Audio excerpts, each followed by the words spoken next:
as novidades que vêm nesse sentido, né, são muito baseadas na tecnologia, né? Então, muitas tecnologias que a gente vê emergentes que transformaram vários mercados, segmentos, né? Então, por exemplo, da educação, da economia, né? Também estão sendo aplicadas na medicina, que a gente chama de health techs, né? E aí, o desejo do Dr. André é que os fellows dele tenham esse interesse, né? Que descubram, né, como pegar algum problema do seu dia a dia, né, que seja aí uma coisa, às vezes, da assistência que você tem vê no seu dia a dia, ou uma coisa de serviço, de fluxograma de pacientes da clínica, ou alguma coisa que você pode inventar um dispositivo para cirurgia, né, e tornar isso um negócio. Não é você salvar o mundo, só você ter uma ideia romântica e falar assim, vou inventar isso aqui, vai ser mil maravilhas. Não, você tem que tentar colocar isso aqui num modelo de negócio que seja sustentável, e aí trazer algum benefício para a medicina e para a sociedade, né. Então, eu acho que é isso mais ou menos o que ele tem essa visão. Então, por isso, ele colocou no nosso programa, né, a oportunidade de fazer um MBA aí na parte de inovação, né, médica principalmente, né. Para ajudar a dar esse suporte para você, porque ninguém sabe fazer isso naturalmente, né, e aí dar seus primeiros passos para poder fazer um projeto aí que na Retina Clínica a gente está tocando vários, né, testando várias coisas para ver o que faz sentido para cada um. Tem uma equipe não médica junto por trás também, então. Ou você tem que levar tudo isso para frente sozinho, assim. Então, como eu falei, o Dr. André ele reúne recursos para te dar o que você precisa. Então, por exemplo, eu estava num projeto que eu precisava de um programador, né? Só que um programador específico para fazer um programa específico, né? E aí eu pedi ajuda para ele, aí a gente foi buscar em vários lugares, né? E aí também desenvolver todo o projeto a partir daí. É que eu não posso falar muitos detalhes, mas assim, eu quero dizer assim, ele dá os recursos para você Se poder você desenvolver tiver uma isso. boa ideia, ele comprar a tua ideia, ele vai ajudar a Isso, alavancar ela. isso. E ajudar a melhorar, validar ela, entendeu?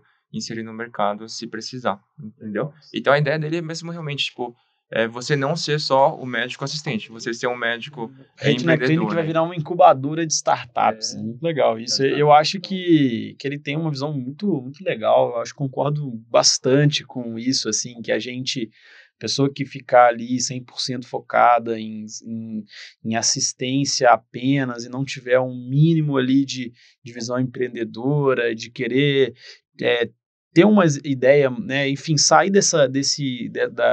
pensar um pouco fora da caixa, a pessoa vai vai ficar bem engessado, eu acho. Eu acho que o futuro vai exigir que a gente tenha ideias, que a gente faça coisas diferentes para a gente sair da vala comum ali, é cada vez mais difícil se inserir, ainda mais nas grandes capitais, então acho que é muito legal essa iniciativa.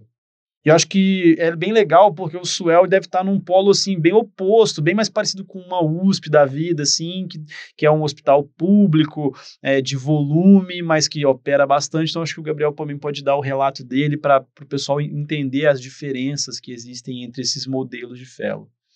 É isso aí, eu vou tentar ser um pouco breve, tá? Porque eu já até dei uma pincelada na parte da cirurgia. Eu também não vou falar só das mil maravilhas. A gente brinca lá que o SUE é uma relação de amor e ódio, porque é um serviço que exige muito do fellow, tanto na carga horária. Então, assim, é um fellow integral, segunda a sexta, período da manhã, período da tarde. Então, aquela questão lá do trabalho, cara, quer trabalhar, quer ganhar um dinheirinho, final de semana, entendeu? Se vira. Então, exige muito. E, assim, o volume de atendimento mesmo é um absurdo, porque tem muito pós-operatório. Então, cara, você tá atendendo, você olha seus amigos, tá todo mundo assim, destruído, aí você olha aquela pilha, prontuário, parece gremlin, pulando pra lá. E assim, você fica realmente exaurido. Aí você fala, pô, será que eu tô fazendo a coisa certa e tal?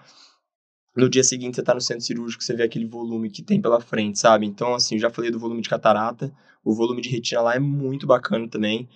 Tem dia, como a sala roda bem, tem dia que, assim, em uma sala a gente consegue fazer umas 6 cirurgias. Dessas 6 cirurgias varia de fixação escleral, peeling, descolamento de retina tracional, rigmatogênico. Então, assim, tem dia que o fellow faz todos os tipos que ele poderia fazer. Então, assim, é uma oportunidade bem bacana.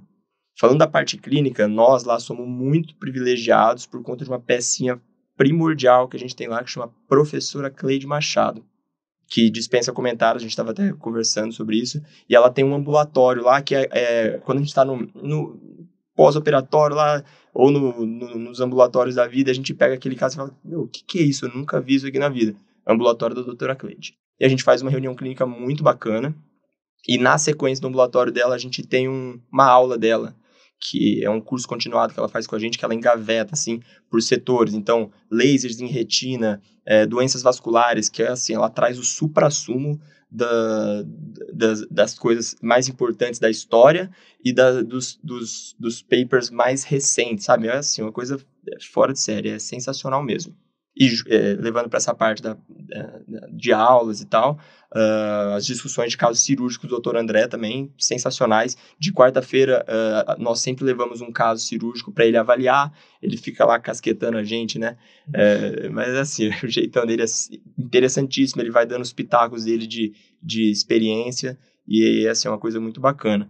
Na área de pesquisa, o Dr. André tem um know-how absurdo nisso. Para quem não sabe, ele ajudou a desenhar o Hawking Harrier, né, do Brolucizumab. Então, assim, ele tem nós, lá no Suel, temos em andamento com 4 trabalhos pivotais. Então, assim, tem como você ter um contato direto com isso. Mas, assim, também não adianta um fellow que não tem o interesse nisso achar que você pode estar no melhor lugar do mundo, na melhor instituição voltada para pesquisa, a pessoa não vai desenrolar. Você tem que ter essa vontade dentro de você também. Então, puxando para essa área de pesquisa, inclusive eu não posso deixar de citar o Ricardo Leitão, né, que não tem nada a ver com o Suel, mas a gente teve contato recente e, conseguimos produzir muita coisa junto esses últimos anos, ele lá da Leitão, eu aqui do Suel. Então, assim, é um intercâmbio que no Suel, por ter um volume muito grande, dá para você seguir todas as partes, apesar de ter os pontos negativos também. E uma coisa, assim, pegando um gancho do último tópico que a gente estava falando, que inclusive é uma coisa que eu estava conversando com o Léo, é a questão de ter uma relação, antes de você passar no fellow, de ter um contato com o serviço, de ter um contato com os fellows do serviço, se isso é importante ou não. Eu vou citar uma experiência minha. Na minha residência lá na BC, a gente tem a oportunidade de fazer estágio para conhecer serviço e tal. Eu aproveitei para fazer um estágio no exterior. Então, fui para Cincinnati, foi uma experiência que, assim, eu sugiro que, não para Cincinnati, mas eu sugiro que todo mundo faça um fellow no exterior. Você que fez sabe muito bem do que eu estou falando. Seja antes, durante, depois do fellow. Estágio, né? Um estágio, para conhecer outro país mesmo, entender como funciona. Mas eu acabei gastando uma carta, que, não me arrependo, tá? Mas eu acabei gastando uma carta que eu poderia conhecer algumas instituições, outras, inclusive, que eu nem prestei, para saber como funciona o serviço de fellow aqui no Brasil. Porque como eu fiz o estágio fora, eu acabei não podendo fazer esse estágio aqui. E assim, por exemplo, no Suel faz parte da nota da prova se você fez estágio lá ou não, entendeu? Então é uma coisa que a gente preconiza muito. Então, se tem uma dica que eu posso dar para quem quer fazer um fellow, para quem já tem alguns alvos assim de fellow, vá atrás de algum fellow que está no serviço. Se você não conhece ninguém, pergunte para alguém que conhece. Tenta se infiltrar lá, tenta conseguir uma vaga de estágio. Conseguiu a vaga de estágio? Cara, vai lá, seja o primeiro a chegar, o último a ir embora, mostre interesse, mostre por que você merece aquela vaga, veja se aquilo é o que você quer, faça um contato com os fellows, que isso vai ajudar muito. Eu queria muito que, alguns anos atrás, alguém tivesse dito isso para mim. Talvez eu não tivesse ido para Cincinnati, por exemplo, e fez diferença. Não sei, fica essa questão, mas é uma dica bem importante que eu daria para alguém. Eu concordo com tudo que você falou agora, eu acho primordial por vários motivos, né? Tanto por causa disso que você falou, para você se mostrar, né? Você chega na prova já com uma sua cara já é conhecida daquelas pessoas, você já frequentou ali, que seja uma semana. Se você, em uma semana, mostrar serviço, chegar cedo, embora à tarde, discutir, for interessado, você consegue aparecer em uma semana. Mas também, cara, porque, cara, nem tudo são flores. Você tem que conhecer o serviço, tem que ver se aquilo é para você ou não. Dependendo do perfil de pessoa, o cara não vai se encaixar bem no Suel ou no HC, ou não vai se encaixar bem numa Retina Clinic, cara. E depois que você passou ali, entrou, aí que você vai descobrir, pô, não tô gostando, não é isso que eu esperava. Cara, claro que existem frustrações, a gente também tem que saber lidar não é exatamente o que eu queria, mas bom pra cima, eu vou. Mas, se você souber antes já, você vai tomar uma decisão muito mais bem embasada. Então é fundamental isso. Quem, por exemplo, eu quero fazer um fellow de retina em São Paulo, às vezes eu vim do Nordeste, ou eu vim do interior, eu vim de qualquer lugar. Cara, se você conseguir tirar um mês para você vir para São Paulo, passar uma semana pô, uma semana retina clínica, uma semana SUEL, uma semana USP, uma semana Unifesp, caraca, a hora que você vai ter um embasamento gigante para tomar uma boa decisão. Então, assim, concordo em tudo, principalmente também nos elogios da doutora Cleide, pô, eu sou muito fã dela, eu acho ela sensacional, assim, sabe demais de retina. Nossa convidada recorrente. A gente já chamou ela 2 ou 3 vezes, ela é muito, muito, muito boa. E outra coisa que eu queria comentar também é a importância de saber onde você vai aplicar, porque nem você falou no SUEL, você vai trabalhar de segunda a sexta o dia inteiro, então você tem que se programar até financeiramente, né? Porque se você vier meio apertado, putz, talvez você se complique muito e às vezes até desiste do fellow porque você não está conseguindo dar conta de pagar as Exato, contas. você tem que saber onde, você tem que tomar uma decisão bem embasada. Então vai conhecer o serviço, pô. Depois que eu entrei que eu descobri que era integral. Pô, então você fez o seu trabalho totalmente errado. Você não fez o que você deveria. Eu vejo pelo fellow no HC, então geralmente são os períodos de manhã, você tem um período à tarde na semana, então acaba sendo um lugar que muitas pessoas também prestam o fellow, claro, além da qualidade do serviço, porque tem essa disponibilidade de eventualmente trabalhar 3 vezes na semana à tarde. A gente pode ali. falar do fellow do HC. Então, assim, o que a pessoa pode esperar do fellow do HC? E eu, assim, não sou bairrista, eu sou muito grato, mas também não sou bairrista. Então, assim, você vai ter ótimos professores, assim, ótimos. Então, assim, caras de excelência. Então, Sérgio Pimentel, o cara do primeiro nível, Eduardo Cunha, professora Cleide, Leandro Cabral, são caras de primeiro nível. Então, isso você vai ter. Então, você vai ter ótimas discussões, ótimos professores para discutir os casos clínicos. O volume de consultas de ambulatório é muito grande, é bem cheio o ambulatório também. Você tem que ter ali resiliência quanto a isso, mas você vai discutir, vai aprender bastante nesse aspecto. A reunião científica é aberta, então tá aí para todo mundo e é muito boa também. E em termos de volume cirúrgico, não é um hospital que está com grande volume cirúrgico de retina, a gente tem que ser bem honesto quanto a isso.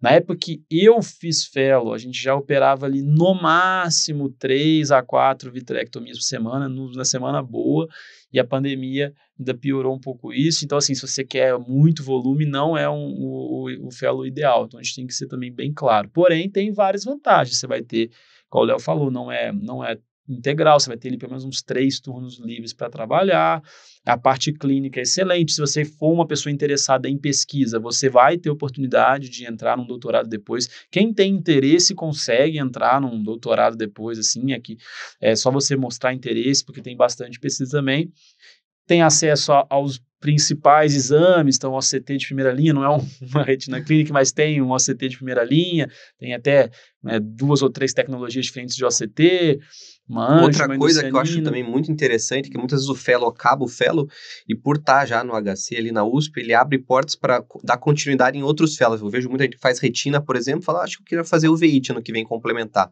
Então facilita muito, eu quero fazer um ultrassom. E um detalhe importante, retina clínica, você tem a oportunidade de fazer lá no HC junto com o VIT, com o VIT ou com o ultrassom ou com oncologia ocular. Você tem esses 3, você pode fazer só retina clínica, você pode fazer retina clínica e VIT, retina clínica e ultrassom, retina clínica e oncologia ocular. Então, isso eu acho interessante, assim. A retina cirúrgica não é assim, o pessoal da casa acaba, a maioria das vezes, ocupando a maioria das vagas. É claro que o processo seletivo é aberto, mas o pessoal da casa é muito bom e é muito dedicado para a retina desde o começo, então a maioria das vezes, teve a Lívia recente, que veio de fora, mas a maioria das vezes a galera da casa que passa mais, mas pô, incentivo todo mundo a fazer, a prova é aberta, o processo seletivo é justo como qualquer outro, embora a galera da casa é muito focada em retina e estuda bastante, né? Então, acho que é isso, né, pessoal? Acho que a gente conseguiu falar bastante aí, acho que foi muito bom aí pro episódio, queria agradecer aí, Gabriel, John, obrigado, e as portas estão abertas aí para vocês voltarem também. É isso aí. Então, muito obrigado novamente, e acho que... Pode dar uma palavrinha de despedida aí também, dar a sua consideração final. Bacana, gostei muito do nosso bate-papo, acho que pode acrescentar bastante para essa galera que está sofrendo aí, a gente conseguiu se colocar um pouco no lugar deles para tentar ajudar de alguma forma. Agradecer mais uma vez o convite, foi bem bacana estar aqui com vocês hoje. Obrigado, pessoal, pelo convite, foi bem legal essa troca de experiência, né? Queria deixar aqui algumas palavrinhas para, assim, coisas que a gente fica pensando, né? Então, uma reflexão aí o que você quer para sua vida nesse sentido? Eu acho que é a principal pergunta, né? E aí, depois, isso vai casar com tudo que você vai fazer depois, né? Então, pelo menos, assim, nessa fase de transição que você comentou, assim, sobre escolher o serviço, né? É muito importante você saber onde que você vai fazer, porque tem seus prós e contras, né? Então, às vezes, a gente comparou várias coisas, assim, tem muita coisa que eu sinto falta, às vezes, de uma instituição mais acadêmica tradicional, né, que a gente fala, né, mas assim, que eu ganho em muitas outras questões aqui, como vocês viram hoje, né. Então, assim, de acordo com meus planos de vida hoje, faz muito sentido eu estar lá,